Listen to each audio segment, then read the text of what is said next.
और जम्मू की हालत ऐसी है कि ट्रैफिक इतना जैम है, जो अगर आपको जम्मू से कहीं गांधीनगर जाना था, जो रास्ता 5 मिनट का था, उसको 2 घंटे लगते हैं अभी। जम्मू श्रीनगर नेशनल हाईवे जो अभी नई बनी है, और उसमें काफी लॉस हुआ है।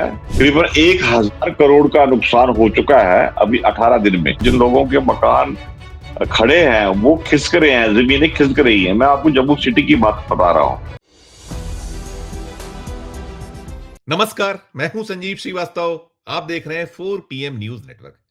मित्रों, नवदुर्गा पर्व 22 सितंबर से शुरू हो रहा है। आप सोचेंगे कि मैं अचानक ये नवदुर्गा की बात क्यों कर रहा हूं। नवदुर्गा की बात मैं इसलिए करने जा रहा हूं कि आपको मालूम है कि भारत में जो सबसे प्राचीन जो या लोकप्रिय धार्मिक आस्था का केंद्र है, उनमें सबसे बड़े केंद्रों में से माता वैष्णो देवी हैं। और ये नवरात्र के दौर में इस जो स्थल है, वैसे तो पूरे साल ही जो धर्म प्रेमी हैं वो पहुंचते हैं उस दर्शन के लिए, वहां मत्था टेकते हैं। लेकिन ये जो नवरात्र का पर्व होता है, तब सिलसिला बहुत बढ़ जाता है, तेज हो जाता है, और एक जबरदस्त वहां जो है भीड़ होती है। वहां जो ये धार्मिक इस जो सीन होता है, या जो ये पर्व है, उस पर अपना मत्था टेकने के लिए प्रयास है जरूर। लेकिन लेकिन बीते जो वहां जम्मू कश्मीर में जिस तरीके से है, वैसे तो कई देश के बहुत सारे हिस्से हैं जो अतिवर्षा है, भूस्खलन है, तबाही मचाई, और उसमें जो अछूता नहीं रहा है जम्मू कश्मीर, और खासकर जो जम्मू है, जम्मू के कटरा, कटरा से कोई 13 किलोमीटर दूर जो त्रिकुट पर्वत है, जहां महाकाली, महालक्ष्मी, महासरस्वती के रूप में माता वैष्णो देवी विराजमान है। तो वहां एक जन सैलाब उमड़ता है। लेकिन जो ये वहां घटनाक्रम हुआ था 26 अगस्त 2025 को, एक जो भूस्खलन हुआ था अर्धकुंवारी पर, और करीब 3 दर्जन के आसपास श्रद्धालुओं की एक असामयिक मृत्यु हो गई थी और बहुत सारे लोग घायल हुए थे। तो वहां जो डिजास्टर हुआ है, अब जो पता ये चला है कि 14 सितंबर से वो स्थल फिर से धर्म प्रेमियों के लिए खुलने जा रहा है। तो वहां जो दृश्य है, स्थिति है, हालात हैं, इन्हीं सब पर बातचीत करने के लिए चलेंगे एक बहुत खास मेहमान के पास। सबसे पहले उनको जोड़ता हूं। जुड़ गए हमसे, हमारे साथ हैं अश्विनी कुमार साहब। अश्विनी जी, बहुत बहुत स्वागत, आपने हमें वक्त दिया, आभार आपका। और मैं आगे बढ़ने के पहले बता दूं कि अश्विनी जी जो है, 4 दशक के लगभग का जर्नलिज्म का अनुभव है। आप बड़े बड़े संस्थानों में, मीडिया हाउसेस में रहे। आपने आज तक जैसे एक चैनल में बहुत लंबे वक्त तक सेवाएं दी। आज उसे भले ही गोदी मीडिया कहा जाए, लेकिन उस दौर में जब बेबाकी से वो अपनी राय प्रकट करते थे और सारा कुछ देश के सामने रखते थे, और अब जम्मू कश्मीर में आप सेटल्ड हैं और लगातार वहीं सेवाएं देते रहे थे, लंबे वक्त से दे रहे थे। और जम्मू कश्मीर प्रेस क्लब के आप अध्यक्ष भी रह चुके हैं, और अभी इन दिनों स्वतंत्र पत्रकार के तौर पे सेवाएं दे रहे हैं। और आप हमारे चैनल पे लगातार सुनते हैं, देखते हैं विवेक राय को। मैं आपका बहुत पुनः स्वागत करूंगा अश्विनी जी, और मैं शुरुआत यहीं से करना चाहूंगा कि अब अच्छी खबर है कि 14 सितंबर से यात्रा फिर से शुरू होने जा रही है। लेकिन जो वहां तबाही हुई थी, अतिवर्षा या जो वहां भूस्खलन हुआ, और बाकी और भी पूरे क्षेत्र हैं, दृश्य आज क्या है? बारिश क्या थम चुकी है? क्या सीन है? और क्या तैयार किस तरीके से दिखता है आपको? आप वहीं हैं, पहली टिप्पणी आपकी अश्विनी जी। जी संजीव जी, अभी 2 दिन रह गए हैं, और यात्रा दोबारा शुरू हो रही है। और हमारी लाइफ में हमने भी पहली दफा देखा है कि 18 से 20 दिन तक यात्रा कभी रुकी नहीं है। ज्यादा से ज्यादा अगर मौसम खराब होता है, 1 या 2 दिन यात्रा को रोका जाता है, तो जिससे कि श्रद्धालु लोगों की प्रोटेक्शन के लिए, कि उनको कोई दिक्कत ना आ जाए, या बर्फबारी हो जाए, या बारिश बड़ी आ जाए, ठंडी हो जाए, तो इस दौरान 1 या 2 दिन यात्रा रुकती है। अब इस दफा का जो इंसिडेंट हुआ है ये, और वो एकदम लैंडस्लाइड हो गई है, उससे 35-36 लोग पिलग्रिम वहां पर मारे गए हैं। अभी जो यात्रा श्राइन बोर्ड ने रोक दी थी, आज उन्होंने अनाउंस किया है कि 14 तारीख से यात्रा को दोबारा रेगुलेट किया जा रहा है और दोबारा रीस्टार्ट किया जा रहा है। उसके लिए माता वैष्णो देवी श्राइन बोर्ड ने पूरे प्रबंध किए हैं। एक दफा पूरी रैकी हुई है पूरे ट्रैक की। कटरा से करीबन 13 किलोमीटर का ये ट्रैक है, जो अर्धकुंवारी को कवर करता हुआ, द्वार गंगा को कवर करता हुआ भवन तक पहुंचता है। और हर पहाड़ को चेक किया जाएगा, और किया भी गया है, कि दोबारा इस तरह का कोई इंसिडेंट ना हो जाए। और उसके लिए पूरी जो है वैष्णो देवी श्राइन बोर्ड ने पूरी ताकत लगाई है, और देखा जा रहा है कि यात्रा जो है 14 तारीख को दोबारा शुरू कर दी जाएगी। मोस्ट प्रॉब्ली सुबह 6 बजे यात्रा छोड़ दी जाएगी और उसके लिए यात्रियों से कहा गया है कि वो अपने आप को ख्याल से चले और वहां पर जो है सुरक्षा के काफी प्रबंध किए गए हैं, क्योंकि यात्रा को दोबारा रेगुलेट करना, दोबारा शुरू करना काफी मुश्किल होता है, क्योंकि हजारों की तादाद में लोग वहां आते हैं। अभी तक तो यात्रा बिल्कुल बंद कर दी है और अभी ट्रेनें भी कम चल रही हैं। तो मुझे लगता है कि जो यात्री जो माता वैष्णो की श्रद्धालु है, वो गाड़ियों में, बसों में या कोई एक दो ट्रेनें चल रही हैं उनके थ्रू वो आएंगे वहां पर। और सरकार ने और श्राइन बोर्ड ने ऑलरेडी वहां पर इंक्वायरी ऑर्डर की हुई है। उसकी रिपोर्ट भी 2 हफ्ते के लिए उन्होंने कहा था कि 2 हफ्ते में रिपोर्ट आ जाएगी कि क्या कारण है कि इस तरह का इंसिडेंट हुआ है। बाकी लॉसेस काफी हुए हैं श्राइन बोर्ड से लेकर पूरे जम्मू कश्मीर से लेकर कटरा के लोगों को, वो एक सबसे ज्यादा दिक्कत आ रही है, जो कि लोगों का रोजी रोटी उसी पर चल रही थी। जी बिल्कुल, बिल्कुल। मुझे ध्यान है कि एक बड़ा जो है ये पर्यटकों के थ्रू या जो ये धार्मिक यात्रा इसके थ्रू बहुत कुछ चलता है। वहाँ पौनी वाले हैं, टैक्सी वाले हैं, वहाँ पिट्ठू हैं, होटल का बिज़नेस है, सारा कुछ ठप पड़ा है। तो ये जो दृश्य बना है, एक मोटे तौर पर कितना नुकसान होगा अश्विनी जी?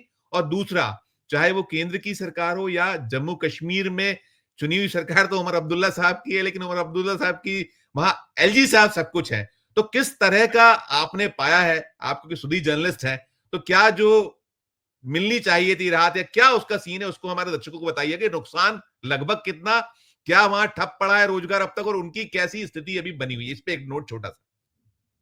जी संजय जी, सबसे ज्यादा जो इसमें नुकसान हुआ है, करीबन पिट्ठू वाले, घोड़े वाले, ये जो लोग हैं, ये 15 से 20 हजार लोग यहाँ पर काम करते थे। यात्रा के दौरान ये कभी 25 हजार भी हो जाते थे जब यात्रा बढ़ जाती थी। 25,000 पंद्रह बीस परिवार तो हजार होते हैं, इसमें 25,000 परिवार पलते होंगे अश्विनी जी परिवार, शायद। हाँ जी। तो परिवार पूरा पलता था इसके ऊपर। 15 से 20 हजार जो रजिस्ट्रेशन हुई है, जो लोग पिट्ठू वाले और घोड़े वाले काम करते थे, उसके बाद आप 5 एवरेज रखो तो आप, तो कितने लोग हैं। तो एवरेज जो हमने निकाला है, जो कि वहां का जो होटल एसोसिएशन है, बाकी चैम्बर के लोग हैं, उनसे बात बात करके करीबन 1 लाख लोग इसमें इन्वॉल्व थे, जो कि इस वैष्णो देवी यात्रा के ऊपर निर्भर है।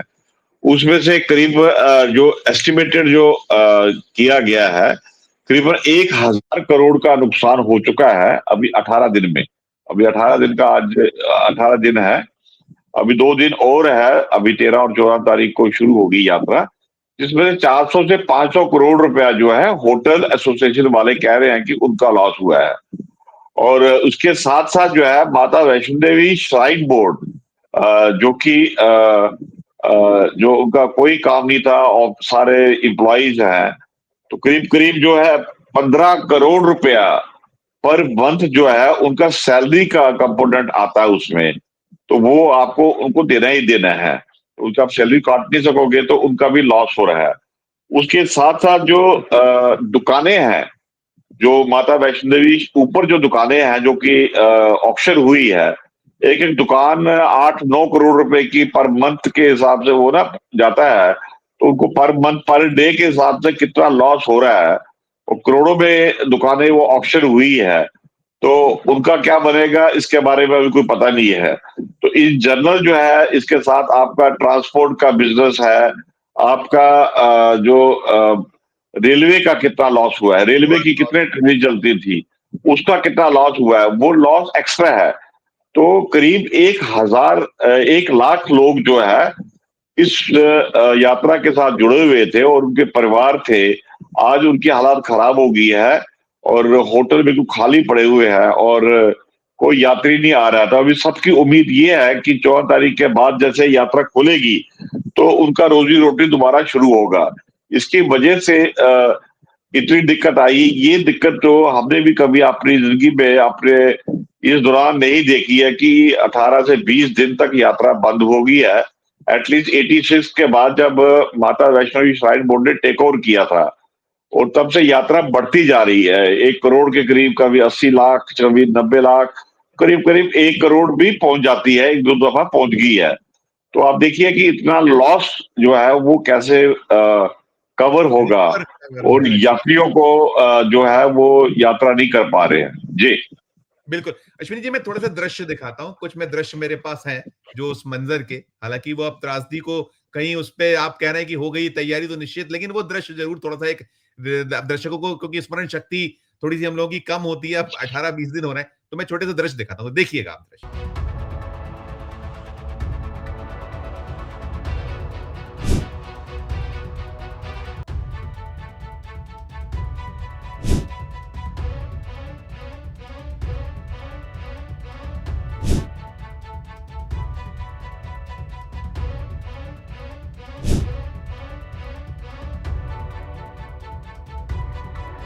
देखिए अश्विनी जी, ये उस दिन के दृश्य थे जो 26 अगस्त 2025, और आज हम लोग जब बात कर रहे हैं, आप कह रहे हैं 2 दिन बाद अब शुरू हो जाएगी।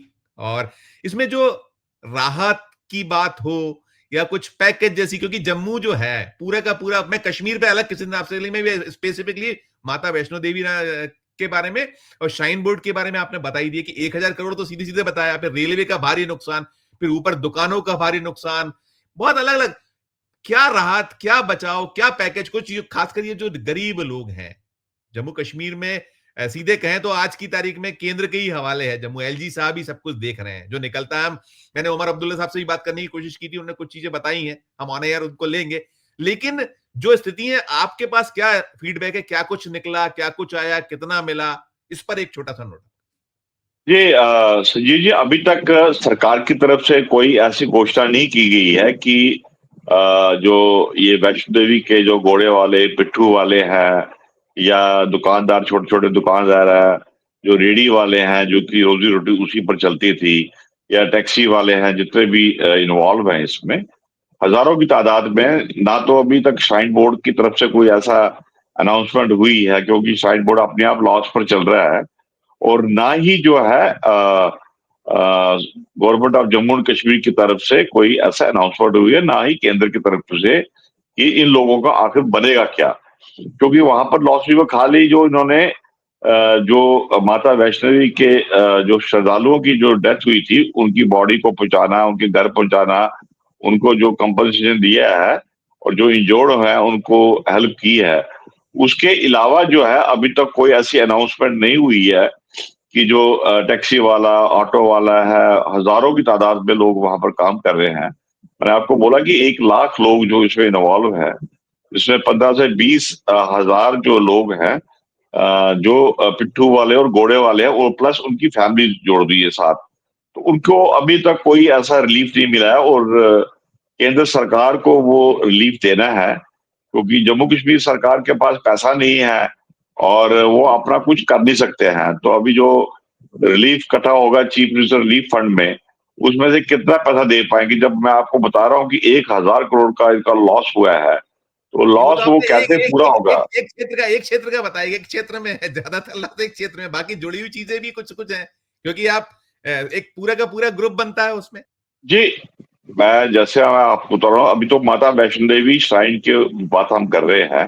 बिल्कुल बाकी का बिल्कुल। बाकी का जो लॉस हुआ है, जैसे किश्तवाड़ में लॉस हुआ है, कश्मीर में लॉस हुआ है, जम्मू के लोगों का गुज्जर नगर, ये राजेंद्र नगर, ये सारा जो जानीपुर इलाका, जो लोगों के पूरे घर उड़ गए हैं, और पानी एक 10-10 फुट चला गया था, उनका जो लॉस लाखों में हुआ है, उसकी बात तो बाद में है। ये बाद में वो कितना करेंगे वो तो बाद में है। अभी तो मेजर जो हम बात कर रहे हैं, माता वैष्णो देवी में जो इन्वॉल्व लोग हैं, जो 1 लाख करीबन लोग हैं, उसमें से मैंने आपको बताया कि किस-किस तरह के लोग हैं।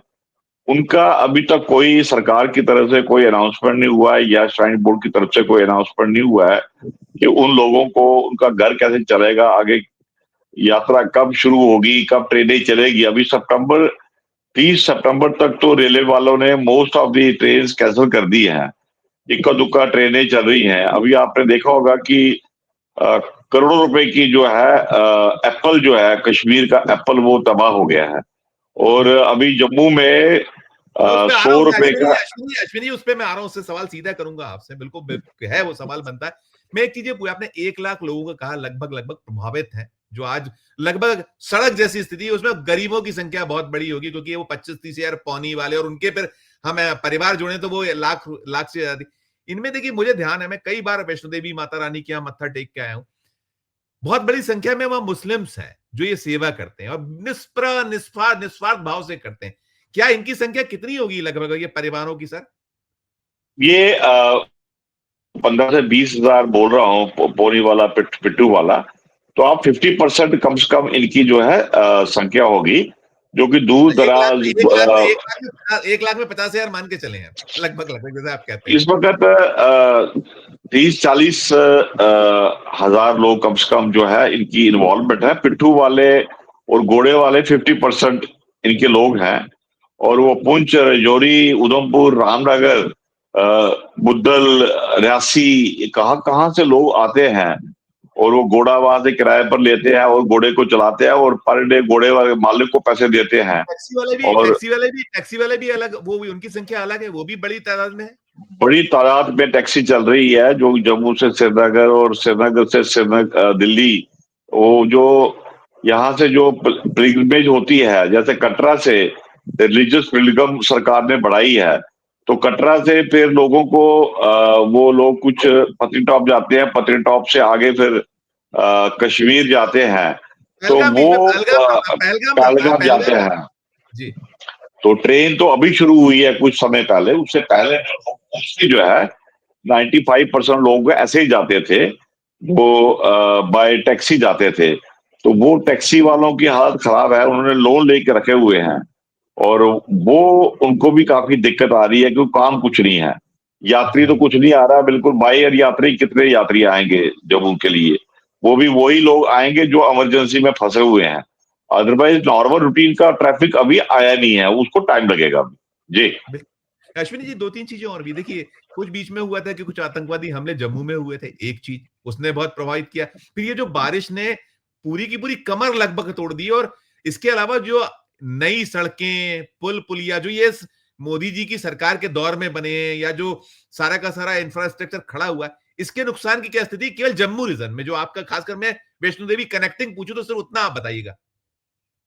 देखिए, जो अगर जम्मू श्रीनगर नेशनल हाईवे जो अभी नई बनी है, और उसमें काफी लॉस हुआ है, काफी पुल टूट गए हैं अभी, बल्कि जो जो चीजें कभी हमने सुनी नहीं थी।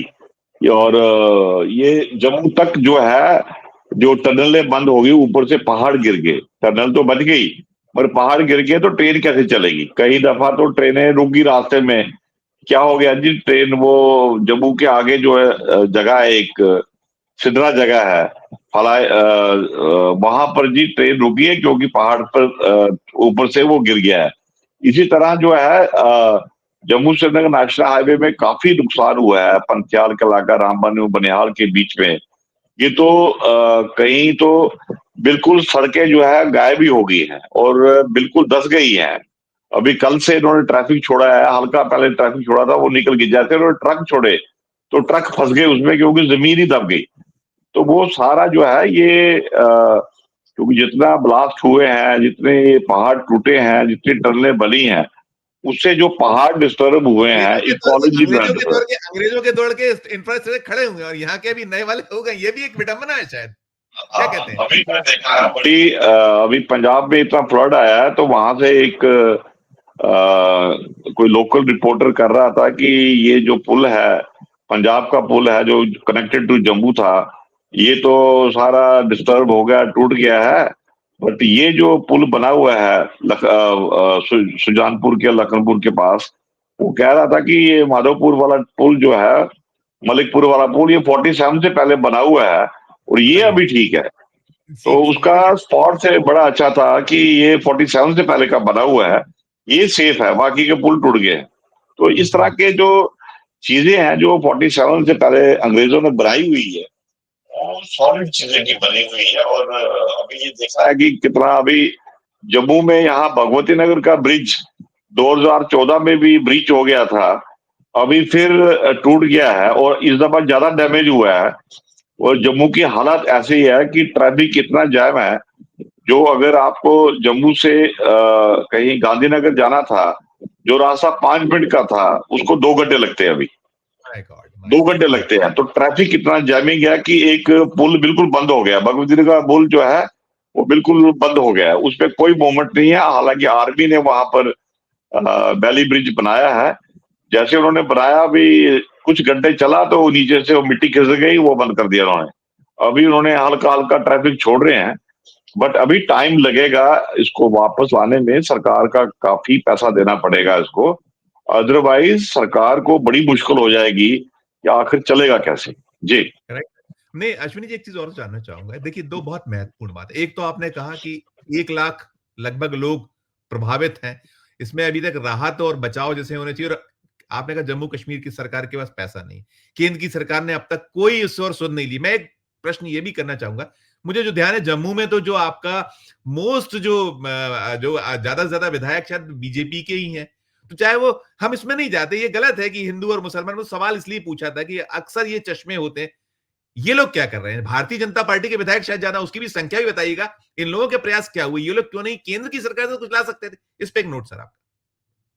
ये देखिएगा कि अभी सेंटर की टीमें यहाँ आई हुई है और सस्पेंड कर रही हैं, जम्मू में भी किया, कश्मीर में भी किया। बट जिस तरह से सरकार को तेजी से काम करना चाहिए था, जिस तरह से रिलीफ इमीडिएटली रिलीफ अनाउंस करना चाहिए, अभी तक वो नहीं हुआ है।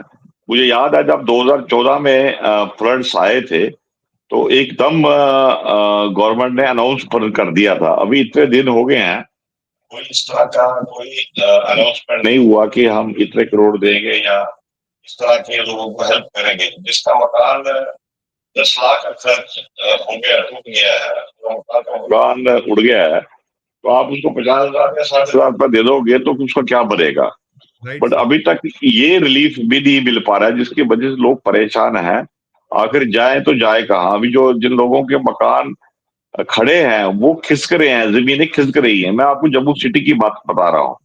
जम्मू से मेरे घर के आसपास के 5, 6, 10 किलोमीटर के दूर में मकान ही स्लिप कर रहे हैं, वो अपने आप खिसक रहे हैं। तो कहाँ रहने लायक मकान है, नए मकान है लोगों के, और वो टूट रहे हैं और खिसक रहे हैं, जिससे रहना बड़ा मुश्किल है। तो इसके लिए लूज हो गई है काफी जमीन, क्योंकि काफी जमीनें जो है मल रही हैं। जो सरकारी जमीनें थी, जो खड्डे थी, उसको कैप्चर कर लिया है। उसकी वजह से पानी तो का बहाव प्रकृति से तेज जो है। खिलवाड़ आप करते हैं, प्रकृति से जो खिलवाड़ करते रहे अनाप शनाप, आपने जो हम कहते हैं कि उससे मत करिए खिलवाड़, उसका नतीजा है ये? ऐसा कुछ एक छोटा सा, बहुत छोटा संक्षिप्त में। जी, बिल्कुल सही बोला आपने संजीव जी कि जो प्रकृति के साथ हम लोगों ने यहाँ पर खिलवाड़ किया है, जिसको जमीन, जो सरकारी जमीन थी या तवी के आसपास का इलाका इलाका था, उस इलाके को जब लोगों ने मकान बना दिए हैं, जो तवी नदी के साथ साथ मकान बना दिए हैं,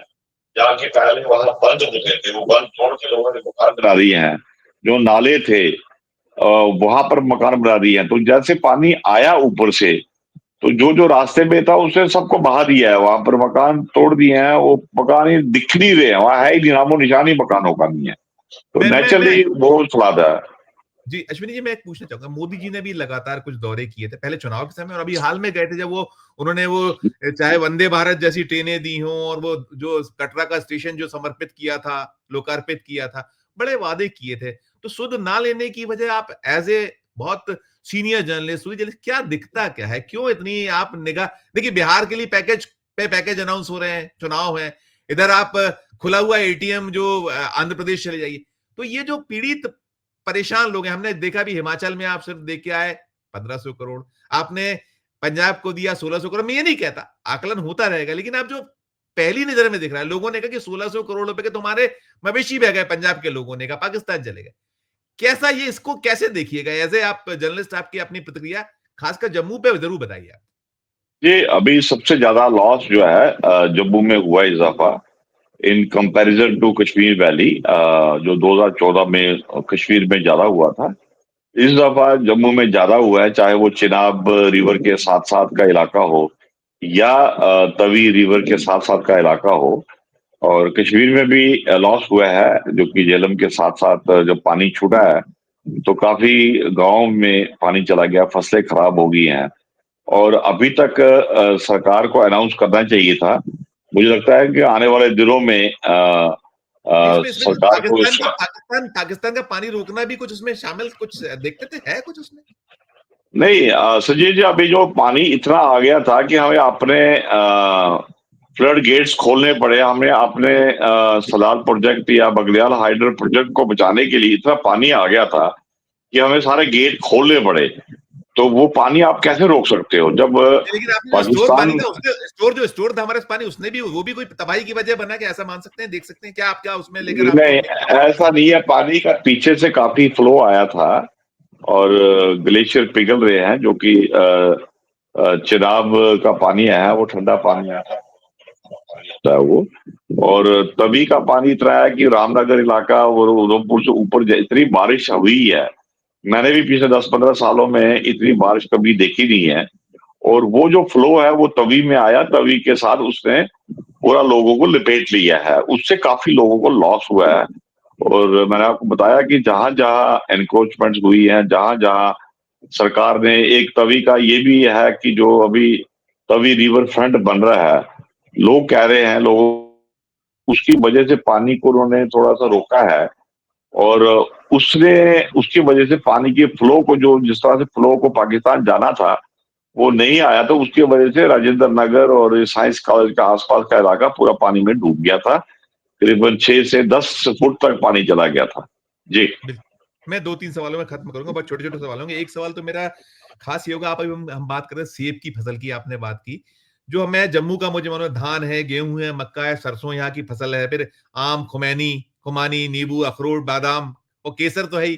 तो इस पॉइंट ऑफ व्यू से खेती को कितना नुकसान जम्मू रीजन में पहुंचा है, या जो आसपास का इलाका है उसका क्या आप कम निकला है, कितना नुकसान है वहां?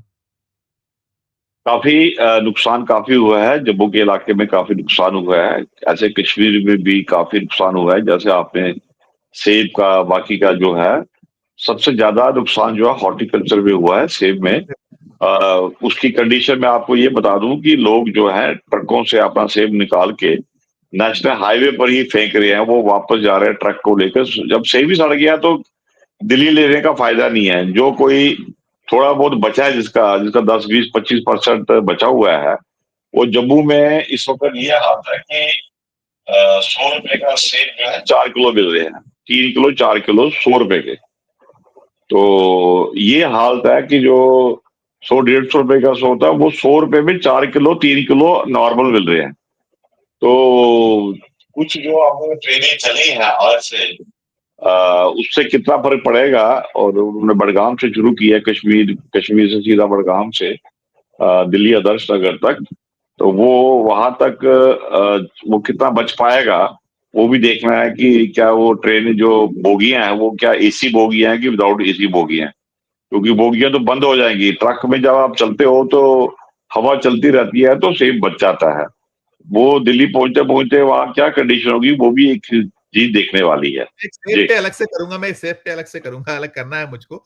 मैं ये भी चाहूंगा कि जो अब ये यात्रा शुरू होने जा रही है, और हमारे यहाँ देखिए धर्म प्रेमी जो लोग हैं, और जो हमारे श्रद्धा रखने वाले लोग हैं, नवरात्र तक तो मुझे लगता है बहुत कुछ शुरुआत होना चाहिए, क्योंकि अभी है दिन। आज हम जब बैठे हैं तो अभी 22 से शुरुआत होनी है, अभी 2 दिन आपके 14 तारीख को खुलना है, फिर भी आपके 8 दिन बचेंगे। क्या एहतियात बरती जाए, कैसे आए? क्योंकि देखिए हम लोग प्रोग्राम बनाते हैं, हम आते हैं कि इस तरीके से पहुंचेंगे। जैसे आपने बताया कि जहां पहुंचने में 5 मिनट लगते थे, वहां 2-2 3-3 घंटे शहर में लग रहे हैं। तो किस तैयारियों के साथ आना चाहिए, एक? और दूसरा नंबर की जो यात्रा है, उसका जुड़ा कितना, क्या आप अब तक की सूचनाएं क्या रही, बिल्कुल पूरा हो गया है चाक चौबंद तरीके से? और फिर से ऐसी घटना ना, उसके लेकर क्या कुछ एहतियात और क्या तैयारी आपको दिखी, छोटा सा नोटिस पे आप? हाँ बिल्कुल संजय जी, इसके लिए पूरी तैयारी कर दी है माता वैष्णो देवी श्राइन बोर्ड ने। और अभी कमेटी पे आएगा क्या क्या हुआ था उस वक्त। और हमारा बोलना ठीक भी नहीं रहेगा, बट हम किसी को डराना नहीं है, हमें किसी को भयभीत नहीं हाँ करना हाँ, है। जो सच्ची मतलब तो तैयारी है, अच्छी उसके तैयारी लिए है। उसके लिए उसके लिए यात्रियों से यही अनुरोध है कि वो आइए। क्योंकि श्राइन बोर्ड ने एक मेजर डिसीजन लिया है। लेफ्टिनेंट गवर्नर मनोज सिन्हा उसके अध्यक्ष हैं, और पुलिस और श्राइन बोर्ड के अधिकारियों से बात करके ये ऐसा डिसीजन लिया है। ऐसा इंसिडेंट हो गया है, ऐसा पहले भी हुआ था, एक घटनाएं स्टैम्पेड होती हुई रहती थी। है, घटनाएं होती तो रहती है। उसके लिए जो है उन्हें पूरे एहतियात के लिया है। अनाउंसमेंट की जाएगी, अगर बारिश होती है तो उनको बताया जाएगा कि कहाँ अब रुकिएगा।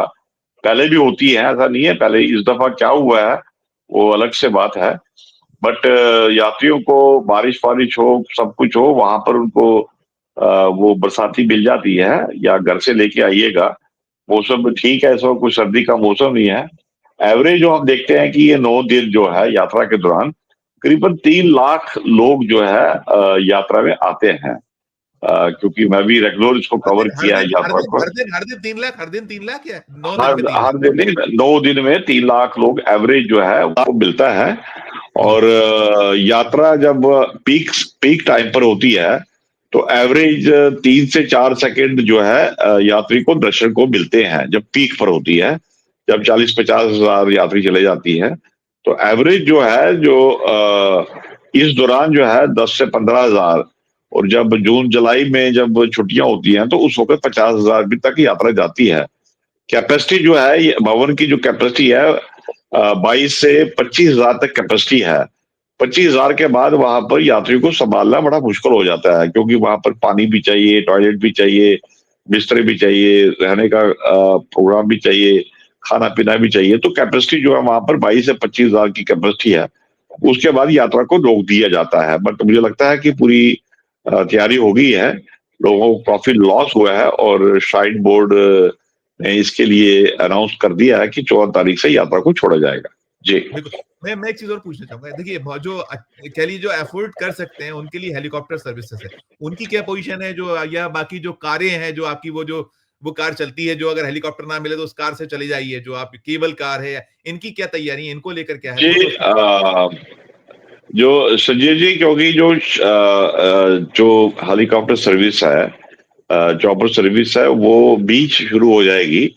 बट उसका कंडीशन मौसम एक मौसम यही है मौसम कि मौसम मौसम है। मौसम जी, जी, तो जी। मैंने जब उसका कोई भी आपको कोई शोर्ट नहीं दे सकेगा कि यात्रा के साथ साथ हेलीकॉप्टर भी चल जाएगा। अगर तो मौसम ठीक होगा तो हेलीकॉप्टर भी चलेंगे। जहां तक आपने बैटरी कार की बात की, वो अर्धकुंवारी से भवन तक जाती है, और उसके लिए बुकिंग होती है, और ऑनलाइन भी बुकिंग होती है, और वहां पर वो ऑन सर्विस स्पॉट करंट वो बुकिंग होते प्रोवाइड हैं। तो नहीं हुई है, जो हुआ नहीं, न्यूज वो चल नहीं रही है, वो ठीक है, वो चार्ज वार्ज हो रही है, वो चला रहे हैं।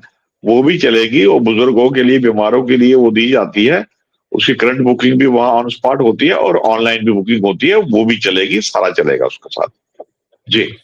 अंतिम सवाल ये करूंगा आपसे कि क्या होना चाहिए तत्काल? जो आपने कहा अभी केंद्र ने अब तक राहत नहीं पहुंचाई है, या जो अपनी जम्मू कश्मीर की सरकार की अपनी जो कहीं खजाने की दिक्कत है, तत्काल 2 3 4 चीजें क्या हो जानी चाहिए? यहां लाके नोट खत्म करूंगा। और इसके साथ साथ क्या अतिरिक्त एहतियात बरती जाए? दोनों पे बहुत छोटे छोटे नोट।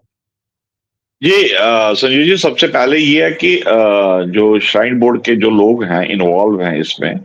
देखो, श्राइन बोर्ड के एम्प्लॉय जो हैं उनको तो सैलरी मिल जाएगी, क्योंकि उनके पास पैसा भी है, वो पैसे दे देंगे। बाकी जो टैक्सी वाला है, घोड़े वाला है, पिट्ठू वाला है, दुकानदार है, छोटी छोटी रेडी वाले हैं, चाय बेचने वाला है, और जो उसके साथ कनेक्टेड लोग हैं, जो छोले भटूरे बेचता है वहां पर, वो क्या करेगा? उसके लिए बड़ी कंडीशन खराब है। बाकी लोग तो बैंक से लोन ले लेंगे, कुछ ले लेंगे। ये छोटा तबका जो है वो हजारों में है, जिसमें घोड़ा पिट्ठू वाला मैंने बोला 15 से 20 हजार लोग हैं, प्लस उनकी फैमिली लगा लो, 5 से मल्टीप्लाई कर लो, तो हजारों की तादाद में। तो सरकार को चाहे वो साइन बोर्ड पे अनाउंसमेंट करे, चाहे वो, क्योंकि they are part of the yatra. ये सब लोग यात्रा में दिल से कार्य करते हैं, चाहे वो किसी भी कम्युनिटी के हो। जैसे मैंने आपको बोला कि 50% करीब करीब तो घोड़े वाला पिट्ठू वाला तो मुस्लिम कम्युनिटी से करते हैं। और वो किस तरह से यात्रियों को हैंडल करते हैं, किस तरह से उनकी सेवा करते हैं, और वो दिल से जाते हैं, काम करते हैं, और मेहनत का पैसा कमाते हैं। उनके लिए सबसे ज्यादा दिक्कत आ रही है। और सरकार को, चाहे श्राइन बोर्ड या सरकार जो है, चाहे केंद्र सरकार करे या स्टेट गवर्नमेंट अनाउंस करे, बट स्टेट गवर्नमेंट के पास पैसा नहीं है, तो इसलिए कोई उम्मीद भी नहीं रखनी चाहिए। बट केंद्र सरकार और श्राइन बोर्ड के उसके इमीडिएटली वो है कोई अनाउंसमेंट करनी चाहिए। जी। राइट। बिल्कुल बिल्कुल, मैं आपका बहुत शुक्रिया अदा करूंगा। आपने बहुत सारा वक्त भी निकाला। और देखिए, ये यात्रा बहुत महत्वपूर्ण है और दर्शकों को इस जानकारी को पहुंचाना आवश्यक था। और दूसरा, जो वहां गरीब लोग हैं, जिनको लेकर बहुत दावे होते हैं, वो गरीब यदि इस हालत में है कि अब 18-20 दिन से वो लगभग बेरोजगार हैं और पहले से भी दिक्कतें बहुत सारी थी और अभी मौसम तो प्रकृति है, वो अभी कहीं नहीं कहीं कुल मिला के सारे कदम उठाना चाहिए। मैं पुनः कभी इस मसले पर 2-4-5 दिन, हफ्ते भर में जब दिखेगा तो ज़रूर बात करूँगा। Thank you. तो मित्रों, ये थी हमारी चर्चा। अश्विनी कुमार साहब को आप सुन रहे थे। अश्विनी जी ने पूरा दृश्य सामने आपके रख दिया है कि वहां जो पूरा घटनाक्रम हुआ था वो क्या था और उसके बाद के हालात क्या हैं। और महती आवश्यकता ये है कि केंद्र सरकार बाकी जो करना है सो करे, लेकिन सबसे पहले जो माता वैष्णो देवी हैं, क्योंकि सनातन का एक बड़ा झंडा बरदारी पैरोकारी होती है, हिंदुत्व की पैरोकारी होती है। और मोदी जी वैसे भी, या राष्ट्रीय स्वयंसेवक संघ है, उनके लिए है ये सूचना कि देखिए वहां बड़े बदतर स्थिति है, बदहाली जैसे हाल है, खासकर गरीबों के। तो कुछ कीजिएगा तो शायद बात बन जाएगी। इस चर्चा में इतना ही। हम फिर किसी नए विषय के साथ, नए मुद्दे के साथ आपके समक्ष हाजिर होंगे। आपकी अपनी पूरी चर्चा को सुनने के बाद क्या राय है, इस वीडियो के कमेंट बॉक्स में जाकर अपनी राय प्रकट कीजिएगा। और हमारी चर्चा अच्छी लगी हो तो चैनल को लाइक कीजिएगा, सब्सक्राइब कीजिएगा, ज्वाइन का बटन दबाइएगा तो हमारी हौसला अफजाई होगी। प्यार और स्नेह बना रखिए और देखते रहिए 4 PM न्यूज नेटवर्क। धन्यवाद। नमस्कार।